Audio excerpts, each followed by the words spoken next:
Arrivé en préfecture, sous les bravos et les applaudissements hier soir pour Laurent Wauquiez, nouveau président de la région Auvergne-Rhône-Alpes.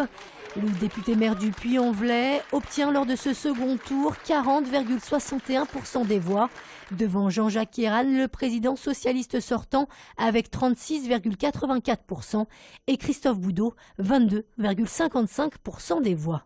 Les habitants de notre région ont fait le choix du renouvellement. C'est tellement rare en politique.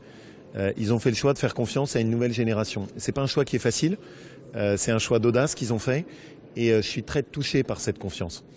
Et la deuxième chose, c'est qu'ils ont voté pour nous, beaucoup plus que ce qui était attendu, beaucoup plus que tous les pronostics, parce que je pense qu'on a été très clair, qu'on avait des convictions qui étaient claires.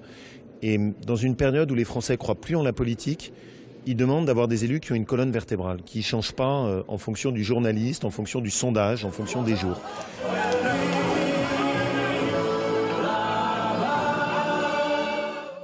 Alors que les Républicains fêtaient la victoire sur du Michel Sardou, du côté du PS, l'ambiance était forcément beaucoup plus morose.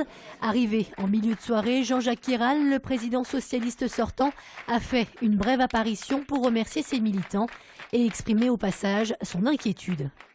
Ce soir, M. Wauquiez gagne sur une ligne politique qui est une ligne de droite extrême. Et on l'a vu durant toute cette campagne. On a peu parlé de la région, il a peu parlé de la région, il a fait une campagne nationale pour sa propre carrière, je suis inquiet pour la région. Au Front National, soirée en demi-teinte pour les militants déçus de n'avoir remporté aucune région en France, mais heureux tout de même de voir leur nombre d'élus doubler dans la future assemblée d'Auvergne-Rhône-Alpes. Nous serons une opposition très constructive mais très vigilante parce que M. Wauquiez a fait un coup politique en remportant cette élection, en pillant la moitié de notre programme. Donc nous serons très vigilants, savoir s'il va vraiment faire ce qu'il a dit.